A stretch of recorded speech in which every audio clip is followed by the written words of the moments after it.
It might be a sign of my advancing years. It might be a side effect of living in the age of fake news. And it might just be an inherent cynicism that goes with being a journalist. But whatever the reason, I tend to read all news today with one eyebrow raised, to allow me to better see what may or may not lurk behind the headlines.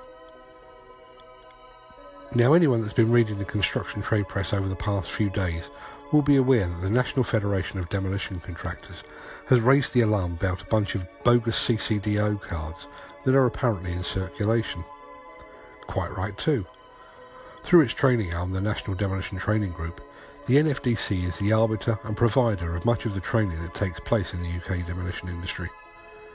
If anyone is going to be up in arms about the presence of bogus competence cards, it's appropriate that it should be the people that provide the real ones.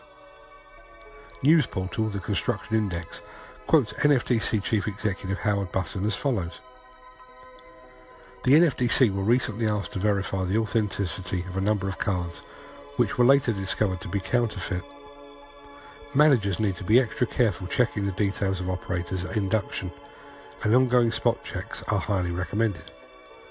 But as with all things, it pays to read beyond the headlines. Howard Buston goes on to say, the problem of fake cards is easily overcome by the use of the CCDO smart card scheme, which, with a single scan, can verify the validity of the operator's qualifications. Terrific, right? Well, that depends who you ask. We'll be right back after this. At the same time, the UK construction media were reporting that the NFDC had intercepted a bunch of bogus cards. I received an email from a reader and a demolition professional who was in the process of renewing his CCDO card. His existing card had become worn, and to avoid problems on site, he wanted to replace it with a new smart card.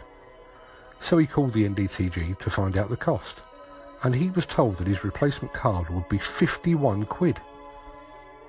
And that is the cost only of the card, not of an accompanying training course. So I did a little digging.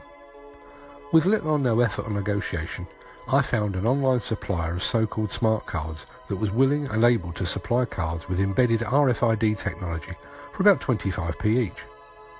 Now, of course, the smart CCDO cards are not all the same. They contain the specific training and qualification details of the holder, so each one is unique. So let's say each unique card is 10 times more expensive. No, I tell you what, let's say they're 20 times more expensive. In that case, we're looking at a production price of about a £5 a card. So how do we get from £5 to 51? Well, there'll be postage to take into account, so let's allow another couple of quid. And I'm assuming that these cards are not actually made at Hemel Hempstead, so I guess staff will have to be paid to take the cards out of one envelope and stuff them in another. So let's allow another £5 per card for that, though that seems a bit excessive, even by South of England standards. So, having paid way over the odds for the production of the cards, and even more way over the odds for sticking the cards in an envelope, we're still only at £12. Maths is not a strong point of mine, but £12 seems a long way shy of £51. In fact, unless I'm missing a key point here, we're looking at an additional £39.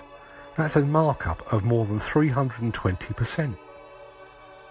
Now, I can't help thinking that if that kind of markup was levied by an external company, the demolition industry would be up in arms and demanding an investigation. Yet this charge is being levied by an organisation that is supposedly here to support the demolition business, not to bleed it dry. Charging a working man £51 for what amounts to permission to work is a fucking disgrace. Thanks for listening.